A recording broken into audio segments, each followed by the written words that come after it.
Durante años aprendimos algo casi automático: si vas a iniciar un vasopresor en infusión continua, generalmente noradrenalina, necesitas un catéter venoso central.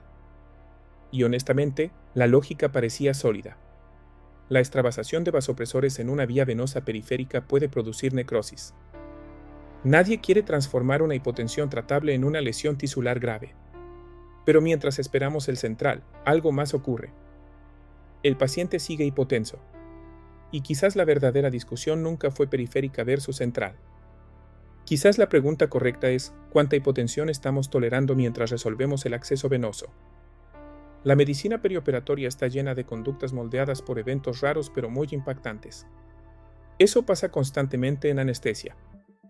Un evento catastrófico puede cambiar la práctica durante décadas, incluso cuando la evidencia sugiere que el riesgo real era mucho menor. Y probablemente eso ocurrió con los vasopresores periféricos. Durante mucho tiempo evitamos la norepinefrina periférica por evidencia histórica.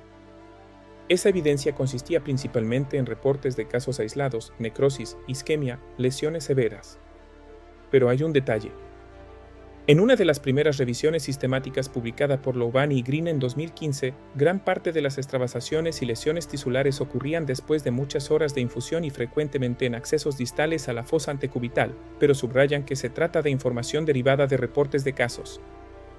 Y mientras tanto, algo más silencioso seguía ocurriendo. Esperábamos. Esperábamos el central. Esperábamos al operador. Esperábamos el ecógrafo. Esperábamos mejores condiciones. Y durante esa espera, la presión arterial seguía cayendo. Ese es el costo oculto de nuestra prudencia. Si te interesan estas discusiones clínicas basadas en fisiología y evidencia real, suscríbete al canal. Esa es la idea de Periop 360. Y aquí aparece probablemente la parte más importante de esta discusión: la fisiología de la espera. La hipotensión no es solo un número. La tolerancia depende del órgano, de la reserva fisiológica y del contexto clínico. No es lo mismo 60 milímetros de mercurio en un joven sano que esa misma presión en un paciente con enfermedad coronaria, insuficiencia renal o vasculopatía difusa. La autorregulación tiene límites. Y probablemente esos límites son distintos para cada paciente. Durante años tendimos a pensar: son solo unos minutos. Pero cuando empezaron a aparecer grandes estudios perioperatorios, la asociación entre hipotensión y complicaciones se hizo evidente. El trabajo de Walsh y colaboradores publicado en 2013 mostró algo muy interesante: riesgos renales y cardiovasculares aumentaban progresivamente bajo ciertos umbrales. Especialmente bajo 55 milímetros de mercurio de presión arterial media. Y además, hay un factor determinante: la duración importaba. No era solo caer bajo el umbral. Era cuánto tiempo permanecíamos ahí. Eso cambia completamente cómo interpretamos la espera. Porque entonces la pregunta deja de ser qué tan peligroso es usar vasopresores periféricos y empieza a ser el costo de retrasarlos. Creo que casi todos en el ambiente perioperatorio hemos visto algo parecido. Imagina a ese paciente añoso. Vasoplegia, simpaticólisis y múltiples factores empujando la presión arterial hacia abajo.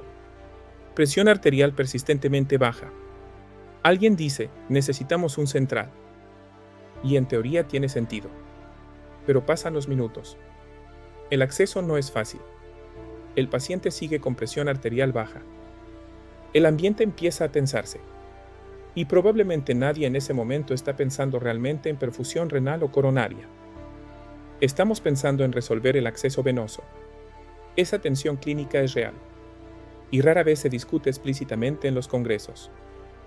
Cuando empezaron a estudiarse cohortes perioperatorias grandes, aparecieron datos bastante distintos a lo que imaginábamos.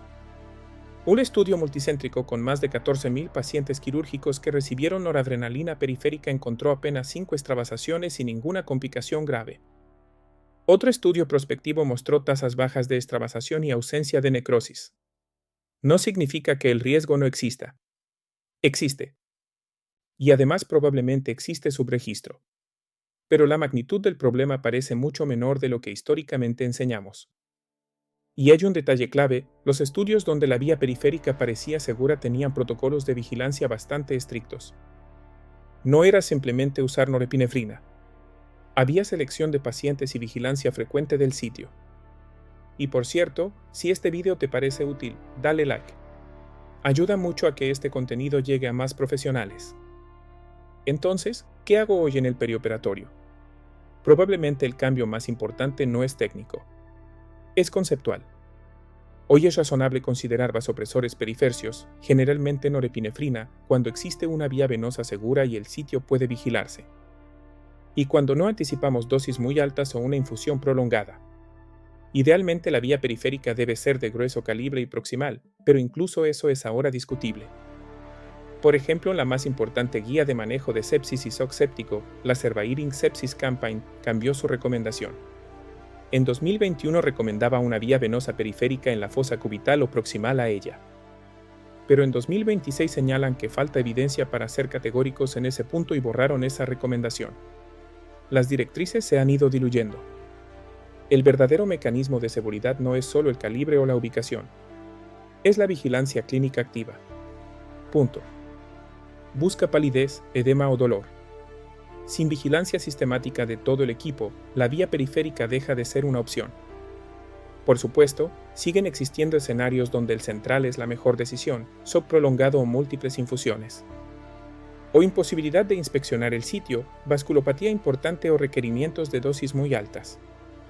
Esto no es una discusión ideológica. Es una discusión de contexto clínico y análisis de riesgo relativo para el paciente. Quizás durante años sobreestimamos el riesgo de esta vasación y subestimamos el costo fisiológico de esperar en hipotensión. No significa abandonar el acceso central. Significa aceptar algo incómodo, que toda decisión clínica tiene riesgos, incluso esperada. Y probablemente la pregunta más útil ya no es periférico o central, sino cuando el costo de esperar supera el riesgo. Sospecho que esa respuesta depende mucho más del paciente y del contexto clínico de lo que tradicionalmente creíamos. Si quieres revisar el análisis completo y los artículos originales, están disponibles para PMPeriop360.net.